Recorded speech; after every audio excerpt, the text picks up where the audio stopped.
Saptarang class 3 chapter 1 आपला राष्ट्रध्वज.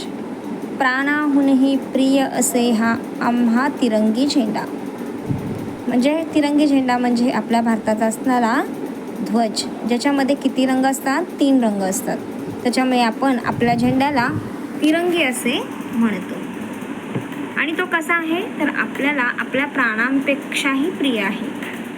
म्हणजेच आपल्या देशासाठी आपल्याला प्राणसुद्धा द्यायची गरज पडली तरी आपण देऊ. आणि हा झेंडा तर आम्हाला प्राणाहूनही प्रिय आहे.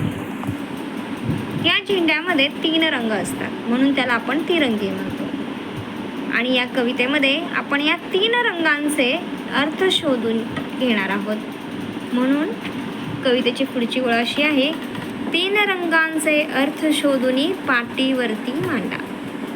पाटीवरती मांडायचं म्हणजे आपल्याला लिहिण्यासाठी जी पाटी दिली जाते, आता आपण ते नोटबुकवरती लिहितो आणि तुम्हाला ते 3 रंगांचे अर्थ शोधायचे आहेत आणि ते तुमच्या नोटबुकमध्ये तुम्हाला लिहायचे आहे.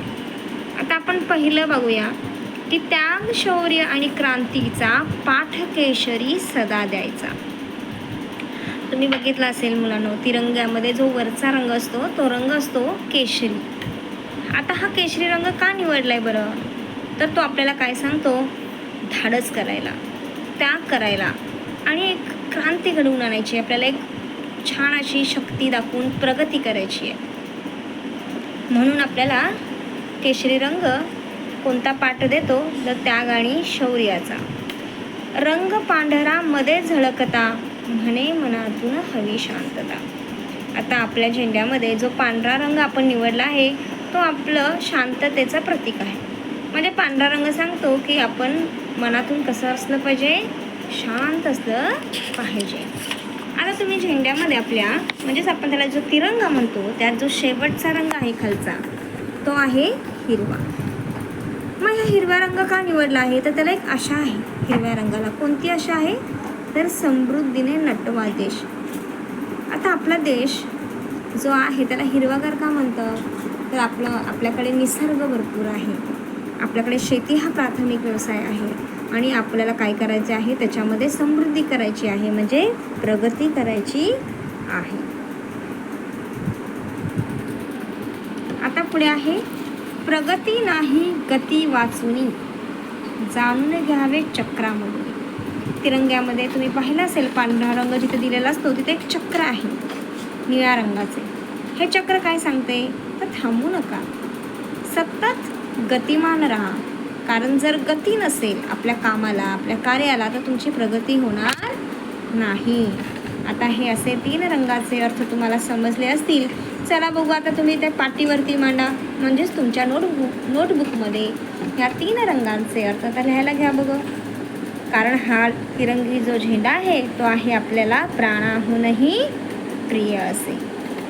चला मुलांनो, जर तुम्ही कवितेचा अर्थ लिहून झाला असेल किंवा ह्या तिरंग्याचे 3 अर्थ लिहून झाले असतील तर आपण पाठामधील काही प्रश्नही वाचूया. नंतर तुम्ही तेही नोटबुकमध्ये लिहून काढा. आता आपण पाहूया एका वाक्यात उत्तरे लिहा. पांढरा रंग काय म्हणतो? पांढरा रंग मनातून शांतता हवी असे म्हणतो. केशरी रंग कशाचा पाठ देतो? केशरी रंग त्याग, शौर्य आणि क्रांतीचा पाठ देतो. आपल्या राष्ट्रध्वजातील 3 रंग कोणते? आपल्या राष्ट्रध्वजात केशरी, पांढरा आणि हिरवा असे 3 रंग आहेत. हिरव्या रंगाला कशाची आशा आहे? तर हिरव्या रंगाला समृद्धीची आशा आहे. चक्रापासून काय शिकावे? गतीशिवाय प्रगती नाही, हे चक्रापासून शिकावे. पुढचा आहे प्रश्न, तो आहे जोड्या लावा. आता मी डायरेक्ट उत्तर सांगते तुम्हाला. तिरंगी झेंडा, पाठीवरती काय करायचं आहे आपल्याला? तर तिरंगा मांडायचा आहे म्हणून पाठीवरती मांडा. नटवा देशा, प्राणाहुनी प्रिय, समृद्धीने नटवा देश, 3 रंग. हे कवितेतीलच शब्द आहेत, ते आपल्याला शोधून इथे लिहायचं आहे. आणि जो पुढचा प्रश्न तुम्हाला दिलेला आहे की खालील कवितेच्या ओळी पूर्ण करा, तर हे तुम्हाला तुमच्या कवितेमध्ये तुम्हाला ओळी दिसतील ज्याच्यामध्ये त्याग शब्द आहे, रंग आहे आणि प्रगती आहे. तर तुम्ही ते लिहू शकता. तरी पण मी तुम्हाला सांगते. जर आधी आपण बघूया त्याग शब्दावरनं कोणतं कवितेत शब्द ओळ आली आहे बघा.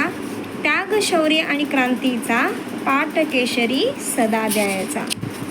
पुढे आहे रंगपासून कोणता आहे बघा. 3 रंगांचे अर्थ असे हे पाटीवरती मांडा. आता प्रगती हा शब्द आला आहे. तिथे अशी ओळ आलेली आपल्याला. प्रगती नाही गती वाचुनी जाणून घ्यावे चक्रामधुनी. अशा रीतीने अतिशय सुंदर अशी आपल्याला इथे आपला राष्ट्रध्वज ही कविता दिलेली आहे आणि सुरुवातीलाच दिलेली आहे. तुम्हाला बऱ्यापैकी समजलं असेल असं मी समजते. आणि चला बघू आता पाटीवरती मांडायला सुरुवात करा कवितेचा अर्थ आणि कवितेची प्रश्न उत्तरे. धन्यवाद.